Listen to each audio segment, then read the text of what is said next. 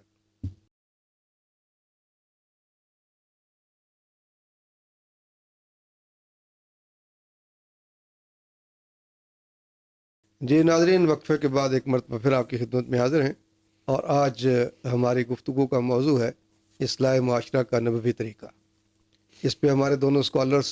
اپنی اپنی آراء اور گفتگو سے ہمیں نواز رہے ہیں۔ ڈاکٹر اسداللہ صاحب،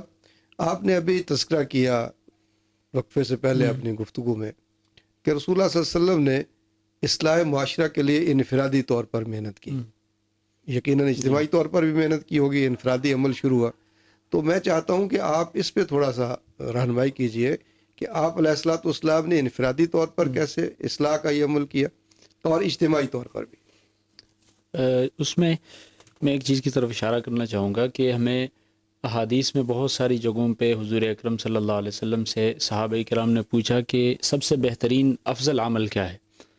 حضور اکرم صلی اللہ علیہ وسلم نے کبھی کوئی عمل بتلایا، کبھی بتایا کہ نماز کو پہلے وقت میں پڑھنا، کبھی بتایا کہ اللہ کے راستے میں نکلنا، کبھی کون سا عمل بتایا۔ اس میں محدثین بہت ساری توجیحات کرتے ہیں، جو اس میں سب سے زیادہ بہترین اور دل کو لگنے والی توجیح ہے جی وہ یہ کہ حضور اکرم صلی اللہ علیہ وسلم نے اس آدمی کے اندر اس کمزوری کو دیکھا جس کو حضور صلی اللہ علیہ وسلم ایڈریس کرنا چاہتے تھے۔ جی مثال کے طور پہ اگر وہ نماز وقت پہ نہیں پڑھتا تو اس کو بتایا کہ سب سے افضل عمل یہ ہے کہ آپ نماز کو وقت پہ پڑھیں۔ جی اگر وہ والدین کی خدمت نہیں کرتا تو اس کو بتلایا کہ آپ والدین کی خدمت کریں۔ ایک صحابی حضور اکرم صلی اللہ علیہ وسلم کے پاس تشریف لائے اور فرمایا کہ مجھے نصیحت کیجیے۔ حضور نے ان سے کہا کہ آپ غصہ نہ کیجیے،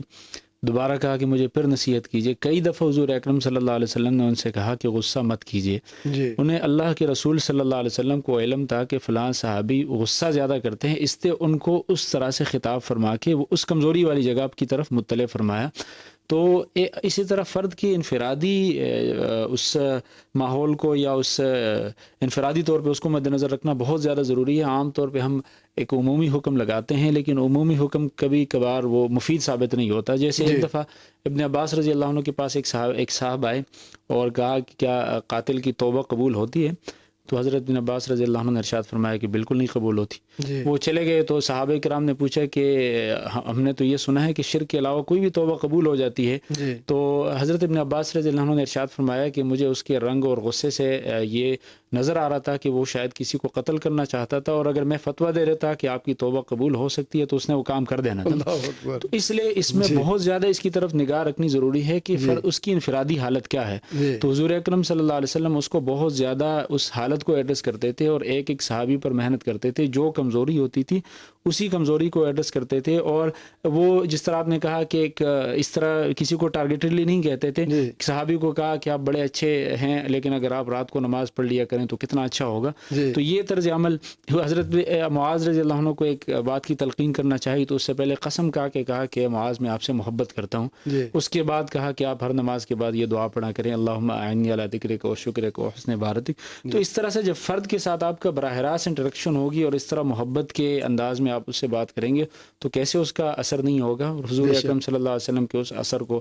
صحابہ کرام نے پھر قبول بھی کیا. جی اجتماعی طور پر بھی ایسے جی پھر آپ اجتماعی طور پہ حضور اکرم صلی اللہ علیہ وسلم نے عام طور پہ جن چیزوں کو دیکھا کہ جو مسائل اس وقت ہوتے تھے، خاص طور پہ ان مسائل کو بھی، جی اور صحابہ کرام کو اجتماعی طور پہ کچھ جو اس وقت کی خرابیاں ہو سکتی تھی یا ترغیب اعمال ہو سکتا تھا، اعمال صالحہ کی طرف ترغیب، امر بالمعروف اور نہی عن المنکر تو حضور اکرم صلی اللہ علیہ وسلم کی ذمہ داریوں میں بھی تھا، اور صحابہ کرام کو بھی اس ذمہ داری کی طرف راغب کیا. جی اور احساس مسئولیت کا وہ بتایا کہ اب میں سے یہ آدمی کوئی نہیں سمجھے کہ وہ بادشاہ ہے تو وہ مسئول ہے. جی ہر آدمی اپنی ذات کی حد تک مسئول ہے، چاہے وہ خاتون خانہ ہے، چاہے وہ صاحب خانہ ہے، چاہے وہ بچے ہیں، چاہے وہ بڑا ہے. تو اس احساس مسئولیت کو اجاگر کر کے اور حضور اکرم صلی اللہ علیہ وسلم اپنے خطبات کے ذریعے، اور یہ خطبات بھی اس طرح نہیں ہوتے تھے کہ خطبہ ہو چلا تو 3 گھنٹے 4 گھنٹے، پھر اگلے دن پھر خطبہ، پھر اگلے دن پھر خطبہ. حضور صلی اللہ علیہ وسلم بہت کم خطبات دیا کرتے تھے تاکہ صحابی نے فرمایا کہ تاکہ ہم اکتا نہ جائیں. جی تو آہستہ آہستہ جو بات کی جائے، وقفے سے بات کی جائے اور بار بار کی جائے، تو حضور اکرم صلی اللہ علیہ وسلم اس طریقے سے صحابہ کرام کو ایک ایک چیز سمجھاتے تھے، اور وہ عام طور پہ اجتماعی خطبات ہوا کرتے تھے. سبحان انفرادی طور پہ حضور صلی اللہ علیہ وسلم دیگر چیزوں کو مد نظر رکھتے تھے. سبحان اللہ. یعنی دونوں طریقے رسول اللہ صلی اللہ علیہ وسلم نے اختیار کیے، اور انفرادی مسائل کی طرف بھی متوجہ کیا اور انفرادی مسائل کی طرف بھی، اور اجتماعی مسائل کی طرف بھی، کہ جہاں دیکھا کہ فرد میں معاملہ ہے تو وہ تو رسول اللہ صلی اللہ علیہ وسلم کے دیکھیں نا مجمع کے بارے میں آتا ہے کہ آپ یہاں تشریف فرما ہوتے، ہر فرد یہ سمجھتا کہ روح سخن میری طرف، جی روح اقدس میری طرف ہے، یعنی ہر ایک سے ایسے مخاطب ہوتے تھے. اور یہ شفقت اور محبت، یہ رحمت، یہ تو اللہ کی طرف سے، جو کہ آپ کو رحمت للعالمین بنا کر کے بھیجا گیا. لیکن اس کو اختیار کرنے کی ضرورت ہے کہ جب ایک استاد، ایک معلم اپنے سامنے بیٹھے ہوئے اپنے شاگرد کو یا اس فرد کو جس کی اصلاح چاہتا ہے اس کو خونخوار نظروں سے دیکھے گا تو وہ کیسے اس کی بات کا اثر لے گا؟ جب اسے محبت سے دیکھے گا، محبت بھری بات کرے گا، اس کو اپنائیت کا احساس دلائے گا، سب سے پہلے اس کو یہ باور کرائے گا کہ میں تمہارا ہمدرد ہوں اور میں جو بات سوچ رہا ہوں، کہنا چاہتا ہوں، وہ تمہارے بھلے اور فائدے کے لیے کہنا چاہتا ہوں. تو پھر اصلاح کا عمل شروع ہوگا. اور یہی رسول اللہ صلی اللہ علیہ وسلم کی سنت ہے ہمارے لیے، اور یہی طرز عمل ہمیں امہات المومنین کا، یہی طرز عمل ہمیں ازواج مطہرات کا، یہی طرز عمل ہمیں صحابہ اکرام کا، یہی طرز عمل ہمیں اہل بیت رضوان اللہ تعالیٰ علیہ مجمعین کا ملتا ہے کہ لوگوں کے ساتھ ایسے گھل جائیں کہ وہ آپ کو اپنا سمجھیں، پھر آپ کی بات کا اثر بھی ہوگا. عامر حسن صاحب، نبی علیہ الصلوۃ والسلام جب لوگوں کے لیے اصلاح کا کام کرتے، یعنی ان کو واضح نصیحت کرتے، ان کو دعوت دیتے دین کی، تو پھر اللہ رب العالمین کے حضور آپ دعا کے لیے بھی ہاتھ اٹھاتے، ان کی ہدایت کے لیے بھی. تو کیا یہ بھی اصلاح معاشرہ کے لیے نبی صلی اللہ علیہ وسلم کی سنت کا ایک حصہ ہے، طریقے کا حصہ ہے؟ آج کس انداز میں آپ دیکھتے ہیں اس کو؟ جی بہت ہی ایک اہم یہ پہلو ہے. رسول اللہ صلی اللہ علیہ وسلم کی سیرت کا کہ وہ دعوت کو یہ دعوت کے ساتھ ساتھ دعا بھی کرتے تھے رب تعالیٰ سے کہ جی لوگوں کی ہدایت کا سامان مہیا ہو۔ اس میں اصولی طور پر ایک بات سمجھنے والی ہے کہ رسول اللہ صلی اللہ علیہ وسلم کے ہاتھ میں ہدایت نہیں،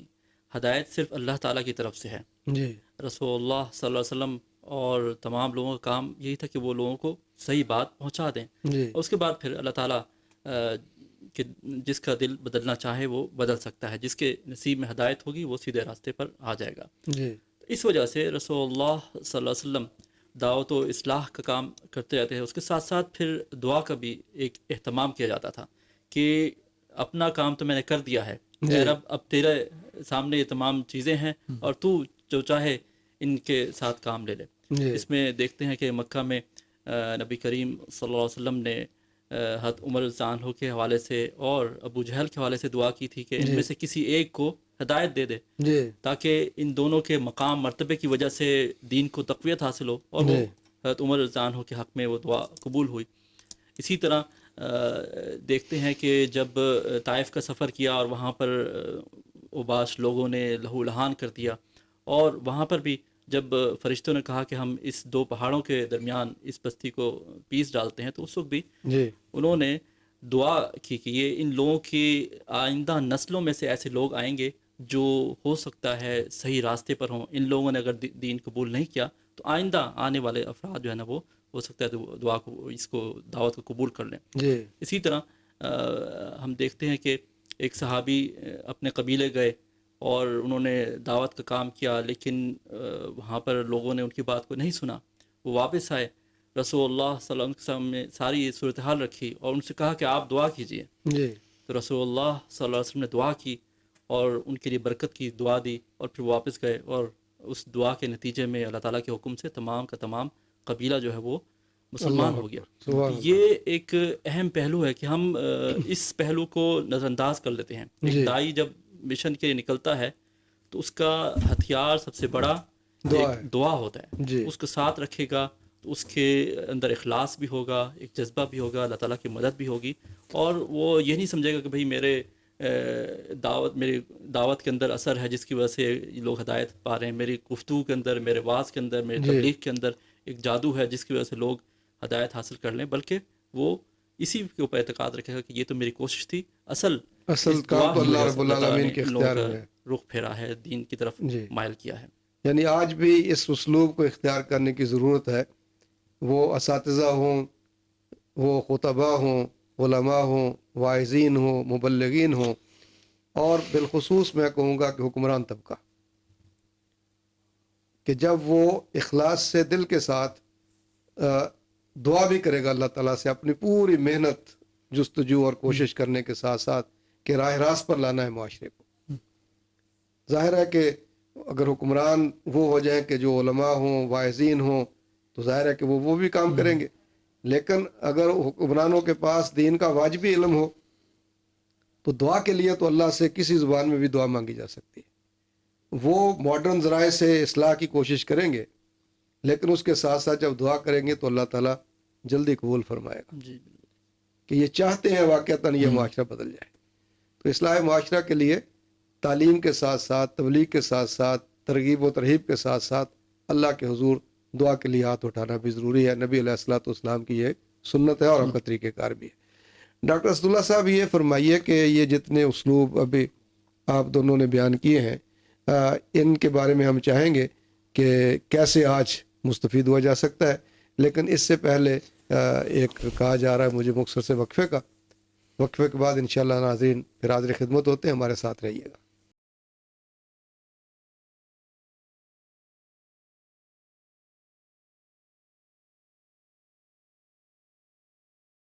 جی ناظرین، وقفے کے بعد ایک مرتبہ پھر آپ کی خدمت میں حاضر ہیں، اور موضوع آپ ہمارا سن رہے ہیں آج جو ہے وہ اصلاح معاشرہ کا نبوی طریقہ، اور میں ڈاکٹر اسداللہ صاحب سے بات کر رہا تھا کہ جتنے اسلوب، جتنے طریقے رسول اللہ صلی اللہ علیہ وسلم کے آپ دونوں حضرات نے ناظرین تک پہنچائے ہیں، میں چاہتا ہوں کہ آپ یہ رہنمائی کریں کہ آج کے دور میں ہم کیسے ان طریقوں پر عمل کریں، کیسے مستفید ہوں، اور کیسے اپنے معاشرے کی اصلاح کا کام کریں۔ اس میں اس بات کی طرف میں اشارہ کرنا چاہوں گا کہ حضور اکرم صلی اللہ علیہ وسلم اس وقت نبی بھی تھے، اس وقت سربراہ مملکت بھی تھے، اس سے سب سے زیادہ ذمہ داری تو حکمرانوں کی بھی بنتی ہے، جی اور ایک بنیادی پریزمپشن اسلامی ریاست میں یہ ہوتا ہے کہ جو حکمران طبقہ ہوتا ہے وہ دین کا، جس طرح آپ نے کہا کہ واجبی نہیں، اس سے بھی زیادہ اس حد تک ان کو علم ہو اور وہ ہی اصلاح معاشرہ کا کام سر انجام دے۔ جی یہ وجہ ہے کہ ہم دیکھتے ہیں کہ جمعہ کی نماز، اسی طرح عید کی نماز، ان سب میں یہ حکم ہے کہ جو ریاست کا سربراہ ہوگا وہ پڑھائے گا، جی اس لیے کہ وہ خود دین کے اتنے اعلیٰ پیمانے پر ہوگا کہ وہ یہ سارے کام کر سکے گا۔ لیکن آج کل آپ کو علم ہے کہ ظاہر بدقسمتی ہے کہ یہ سارا ماحول تبدیل ہو چکا ہے، تو آج کل یہ اصلاح معاشرہ کے کام زیادہ تر انفرادی سطح پر انجام دیا جا رہا ہے۔ جی مبلغین ہوتے ہیں، واعظین ہوتے ہیں، وہ حضور اکرم صلی اللہ علیہ وسلم کی سیرت سے کس طرح فائدہ اٹھا سکتے ہیں، اس میں تو بہت سارے پہلو ہو سکتے ہیں۔ اس میں کچھ پہلوؤں کی طرف اشارہ کروں گا کہ اس میں ایک تو جس طرح آپ نے اشارہ کیا کہ حضور اکرم صلی اللہ علیہ وسلم ایک خیر خواہانہ جذبہ رکھتے تھے اور بہت زیادہ نرمی کے ساتھ گفتگو کرتے تھے۔ جی آج کل ہم میں سے اکثر حضرات کا وہ طرز عمل اور طرز تخاطب یہ ہوتا ہے کہ اس سے وہ آدمی اس گناہ سے رکنے کے بجائے مزید ڈیٹ بن جاتا ہے، اس کو قریب لانے کے بجائے مزید ہم دور کر دیتے ہیں۔ حضور اکرم صلی اللہ علیہ وسلم نے 2 صحابہ کرام کو ایک جگہ بھیجنا چاہا تو ان کو ارشاد فرمایا کہ یسرا ولا تعسرا، کہ تم دونوں آسانی پیدا کرو جی اور تنگی پیدا نہ کرو، بشرا ولا تنفرا، لوگوں کو اپنے قریب لاؤ، خوشخبریاں ان کو سناؤ، جی ان کو نفرتیں نہ بانٹیں۔ تو اس لیے ہم اگر نفرتیں بانٹنے کے بجائے محبتیں بانٹیں گے اور لوگوں سے اپنی خیر خواہانہ جذبہ ان کو دکھا کر ان سے بات کریں گے تو اس طریقے سے بہت زیادہ لوگوں کو معاشرے کی اصلاح ہو سکتی ہے۔ جی دوسری بات اس کی طرف بھی اشارہ ہو گیا کہ اصل چیز یہ ہے کہ وہ دل کی کڑن، وہ جذبہ، وہ آج کل ناپید ہوتا جا رہا ہے۔ جی حضور اکرم صلی اللہ علیہ وسلم کا جو جذبہ تھا کہ اللہ تعالیٰ کو خود تسلی دینی پڑی کہ اگر کیا یہ لوگ ایمان نہ لائیں تو آپ اپنی جان کو مار دیں گے، باقی نفس کا اللہ یکونوا مؤمنین۔ تو وہ جذبہ اور جو کڑن، اگر ہم تاریخ میں دیکھیں کتنے لوگ جن کے ہاتھوں پر ہزاروں لوگ مسلمان ہوئے، وہ 2-4 جملے بھی نہیں بول سکتے تھے، جی لیکن ان کے دل کے اندر وہ درد ایسا ہوتا تھا کہ اگلا بندہ اسے محسوس کیے بغیر نہیں رہ سکتا تھا۔ حضرت موسیٰ علیہ السلام جب کوہ طور پر چلے گئے، جی موسیٰ علیہ السلام کی زبان میں لکنت تھی، حضرت ہارون علیہ السلام بہت زیادہ فصیح تھے، ہارون علیہ السلام کے ہوتے ہوئے لوگ شرک کرنے لگے، موسیٰ علیہ السلام کے ہوتے ہوئے ان کی ہمت نہیں تھی۔ جی وہ یہ نہیں تھا کہ موسیٰ علیہ السلام کے پاس کوئی ایسا قوت نافذہ تھی، وہ جو جذبہ، جو کڑن حضرت موسیٰ علیہ السلام کے پاس تھا، ظاہر سی بات ہے کہ اسی وجہ سے تو حضرت موسیٰ علیہ السلام کا اولین انتخاب کیا گیا۔ جی تو اس لیے داعی میں وہ جذبے کا اور جو لوگوں کے ساتھ خیر خواہانہ جذبے کا، اور اسی طرح راتوں کو اللہ سے مانگ کر اگلے دن پر ان کے سامنے جا کر بات رکھنی ہے۔ اگر آپ توے کو گرم کیے بغیر اس پر روٹی ڈالیں گے تو پکے گی نہیں، اس لیے پہلے سے اللہ تعالیٰ سے مانگ کر اس کے لیے ہدایت طلب کی ہو، پھر اس کے بعد آپ جائیں۔ حضور اکرم صلی اللہ علیہ وسلم کی سیرت کے بہت سارے پہلو ہیں جس میں مختصر وقت میں بات نہیں کی جا سکتی، لیکن بطور داعی، بطور مصلح جو انہوں نے جن چیزوں کو اپنایا، میرے خیال سے ان 2 چیزوں پر اگر زیادہ فوکس کیا جائے تو زیادہ بہتر نتائج برآمد ہو سکتے ہیں انشاءاللہ۔ جی وہ تو اللہ تعالیٰ نے ایک پرنسپل بھی دے دیا نا، جیسے آپ نے بات کی کہ ادعو الی سبیل ربک بالحکمت والموعظۃ الحسنہ، حکمت اور موعظہ حسنہ، یعنی یہ اصل میں اصلاح کا پہلو ہے، اور دین کی طرف بلانا اصل میں حقیقت میں اصلاح کی طرف بلانے والی بات ہے نا۔ اور اصلاح معاشرہ اسی وقت ہو سکتا ہے، ایک مسلم معاشرے کی اصلاح، کہ جب وہ اللہ کے دین سے جڑیں گے۔ اگر وہ دین سے نہیں جڑیں گے تو پھر وہ اس اصلاح کی طرف نہیں آ سکتے جو حقیقی اصلاح ہے، جو فلاح کی طرف لے جانے والی، کامیابی و کامرانی کی طرف لے جانے والی ہے۔ جی پروفیسر عامر حسن صاحب، آپ اس حوالے سے کیا کہیں گے کہ آج اگر ہم دیکھیں گے اصلاح معاشرہ کا یہ کام اور نبی صلی اللہ علیہ وسلم کے طریقے کے مطابق شروع کیا جانا چاہیے اور ہونا چاہیے اور مسلسل ہوتے رہنا چاہیے، تو اس کا آغاز کہاں سے ہوگا؟ یعنی ایک فرد اپنی ذات سے اس کا آغاز کرے گا، اپنے گھر سے کرے گا، اپنے قبیلے سے، کنبے سے کرے گا، یا یہ کہ اپنے آپ کو، اپنے بیوی بچوں کو بھول جائے اور دوسرے محلے میں یا دوسرے ملک میں یا دوسرے شہر میں جا کر کے وہاں کہ میں آپ کی اصلاح کے لیے آیا ہوں؟ کیسے ہوگا یہ کام؟ جی آغاز تو اس کا یہ تو منطقی بات ہے کہ اس کی اپنی ذات سے ہوگا، اپنے گھر والوں سے ہوگا، جی اپنے اہل خانہ سے ہوگا، اور اس کے جو قریبی افراد ہیں ان سے ہوگا، اور اس کے بعد پھر اس کا دائرہ کار جو ہے نا وہ آہستہ آہستہ بڑھتا جائے گا۔ اور سب سے پہلے تو یہ بات سمجھنے والی اس کی جو پوچھ ہوگی، جس کے بارے میں پوچھا جائے گا، وہ اس کے جو زیر کفالت افراد ہیں، جو اس کے ماتحت افراد ہیں، ان کے حوالے سے اس سے پوچھا جائے گا۔ کلکم مسئول وکلکم مسئول عن رعیتہ، جی کلکم راعٍ کلکم راعٍ وکلکم مسئول عن رعیتہ، جی یہ یعنی کہ ہر بندہ نگہبان ہے، ایک چرواہا ہے، اور اس کے جو اس کی نگہبانی کے اندر جو افراد آ رہے ہیں ان کے بارے میں پوچھا جائے گا. جی اور اس کے بعد پھر انسان کی جو بھی استطاعت ہے، صلاحیت ہے، اس کے حوالے سے وہ اپنے اس دائرہ کار سے باہر جا کے بھی دعوت و اصلاح کا کام کر سکتا ہے. اور اس میں ایک جو پہلو ہمیں ملتا ہے کہ نبی کریم صلی اللہ علیہ وسلم نے جو حکمران جو دیگر افراد تھے اس وقت جو سلطنتیں تھیں جی ان کو بھی خطوط لکھے، ان کو دعوت دین دی، اسلام قبول کرنے کی دعوت دی. جیسے قیصر روم کی طرف خط بھیجا اور اس کو کہا کہ اگر جی تم اسلام قبول کر لو گے تو ایک تو تمہیں اجر ملے گا، اور تمہاری جو رعایا کا قبول کرنے کا بھی تمہیں اجر ملے گا، جی ڈبل تمہیں اس کا دوہرا اجر ملے گا. تو یہ ایک طریقہ رسول اللہ صلی اللہ علیہ وسلم نے اختیار کیا، یعنی کہ اس وقت ایک بطور مسلم حکمران کے، اسلامی سلطنت کے ایک سربراہ کی حیثیت میں دیگر جو سلطنتیں موجود تھیں ان کی طرف انہوں نے ایک خط لکھا، دعوت کا کام انجام دیا. اور اس میں پھر بعض نے قبول کیا اور اکثر نے اس کو قبول نہیں کیا. لیکن ہم اس سے یہ ایک نتیجہ نکال سکتے ہیں کہ جو بااثر طبقہ ہوتا ہے، ایک ایلیٹ کلاس ہوتی ہے، اس کا بہرحال معاشرے پر اثر ہوتا ہے، اس کی لوگ اصلاح ہو جائے منتابع تو ہوتے پھر ہیں. نیچے اصلاح کا عمل آسان ہو جاتا ہے. جی جی ناظرین، ہمارے پروگرام کا وقت ختم ہو جاتا ہے.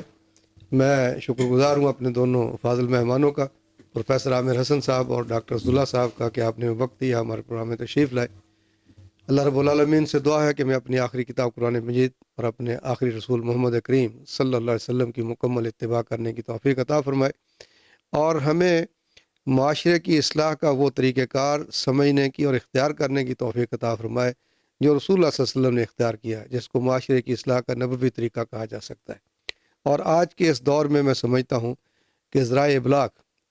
ماڈرن ذرائع ابلاغ جو ہیں، خاص طور پر الیکٹرانک میڈیا جو ہے، یہ بہترین ذریعہ، بہترین ہتھیار بن سکتا ہے معاشرے کی اصلاح کا، اگر اس پر اخلاقیات پر مبنی پروگرام دکھایا جائے، اگر اس پر معیشت اور معاشرت، رزق حلال کمانا اور اختیار کرنا اور بچوں کو کھانا اور کھلانا، اس کا درس دیا جائے، دکھایا جائے، سنایا جائے، اور اسی طرح سے معاشرے کی ان اخلاقی اقدار کو اجاگر کیا جائے کہ جو اقدار ہمارے دین کی اقدار ہیں، جس میں حیا ہے، جس میں پردہ ہے، جس میں بڑوں چھوٹوں کا ادب و احترام ہے، اور جس میں اپنے فرائض کی ادائیگی کا احساس ہے، اور فرائض کو ادا نہ کرنے کی جو کوتاہی ہے اس پر ہمیشہ اپنے آپ کو ملامت کرنے کا عمل ہو کہ مجھ سے یہ فرض ادا کیوں نہیں ہوا. ہم حقوق کی جنگ لڑنے کی بجائے فرائض کی ادائیگی کی طرف جانے والے بن جائیں. اور اس کام کے لیے جہاں ہمارے گھر کا ماحول، ہمارے معاشرے کا ماحول، ہمارے مساجد، مدارس، تعلیمی ادارے، اساتذہ، مبلغین، واعظین کی ذمہ داریاں، ان کا ماحول پیدا کرنا ہے. وہیں میں سمجھتا ہوں کہ آج کے دور میں یہ ماڈرن ذرائع ابلاغ کی بہت بڑی ذمہ داری ہے، الیکٹرانک میڈیا کی بہت بڑی ذمہ داری ہے کہ وہ سمجھے اس بات کو کہ نبی علیہ الصلوۃ والسلام نے معاشرے کی اصلاح کیسے کی تھی، اور سب سے بڑے مبلغ اس وقت جو ہیں وہ یہ ذرائع ابلاغ ہیں. اگر یہ فریضہ صحیح طریقے سے ادا کرے تو انشاءاللہ اس معاشرے کی اصلاح انہی خطوط پر اسی طرح ہو سکتی ہے جو نبی علیہ الصلوۃ والسلام نے ہمارے سامنے چھوڑا ہے، اور جس طرح کا معاشرہ اسلام کو مطلوب ہے. اللہ تعالیٰ ہمیں سمجھنے کی، عمل کرنے کی توفیق عطا فرمائے. ناظرین، میاں ثناء اللہ کو اجازت دیجیے. اللہ حافظ.